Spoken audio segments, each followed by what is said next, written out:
you did the Lyle thing there, and then you wanted to do something different, right? So that's when you co-founded McBride and the Ride. Is that right? Can you just talk a little bit about how that happened? Yeah, well, that's where Tony Brown comes into the picture, because I was living here in Arizona the whole time. I played with Lyle, started playing, like I said, Lyle recorded his first recordings here, took them and got a record deal with them. And about a year or so later, he called me and we went out on the road. We started playing gigs with Lyle. And, at the time he was like, this new face, this kind of, unique character, songwriter, singer, precise music, came on the scene, and he got pretty big real quick. And so I was, lucky enough again down that kismic path,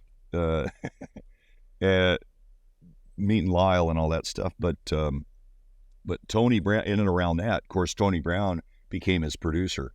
And the first time we went to Nashville, I met Tony, and he was very, very nice, and all of the team at MCA Records, I remember they were just greeting us with open arms with this new guy, Lyle Lovett.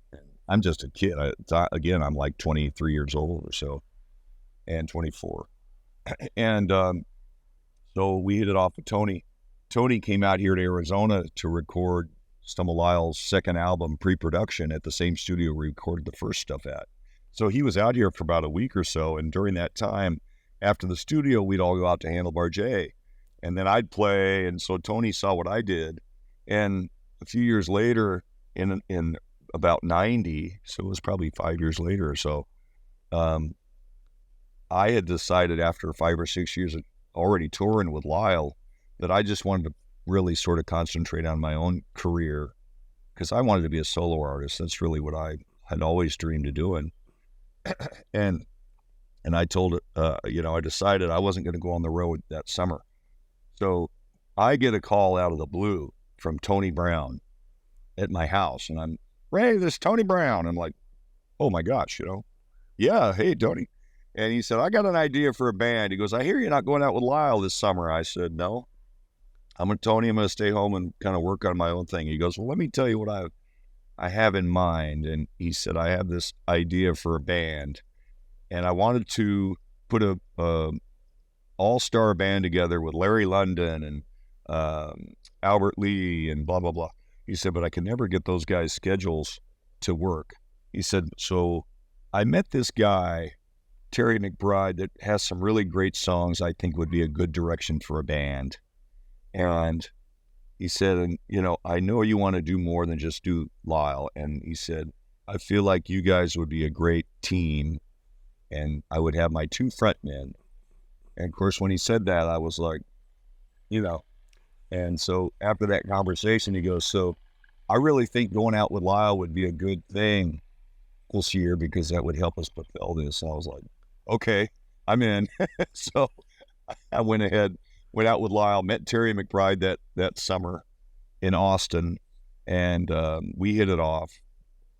And, the next thing you know, Tony flew me from Arizona to Nashville, Terry from Austin to Nashville. We met Billy Thomas, who was the drummer. He knew Billy through Emmylou Harris. Billy played with Rick Nelson and Emmylou Harris and the Hot Band and Vince Gill. And a guy named Steve Fischel. Tony knew Steve through Emmylou Harris. He was a steel player, and Billy and Steve had worked together. So we all hit it off. And longer story shorter, he put us in a rehearsal studio that first couple days we were there, and we started playing some of these songs, and we didn't realize we had that brotherly harmony, which was kind of weird. It just kind of, wow. We were even shocked. And when Tony came in the first time to hear us, he was blown away. And after that first rehearsal, Tony said, guys, if you want a record deal, you got one. There you go. That's how that happened. Bizarre, but That's amazing, man. And of course, you guys said, sure, we'll take it, right? I mean, when Tony Let Brown... me think about it. Yeah, right.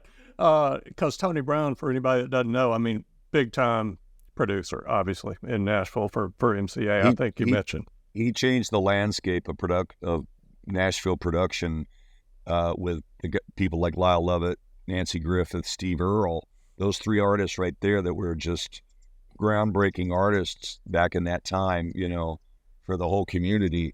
Tony was responsible for that. And then, of course, he went on to produce Rodney Crowell and Vince Gill and Reba McEntire and George Strait for many years. And he was the president of MC. He became the president of MCA Records when we were on the label. He was the vice president when he signed us. Then he became the president. So he was our biggest fan and supporter. And even till today, Tony he's a bit older now, but he gets up and whenever we play, we reunited, by the way. We broke up back in the, 95, and we reunited a couple of times, and we're back together now. But the last 3 times we played Nashville in the last couple of years, Tony's introduced the band on stage, so that's always cool.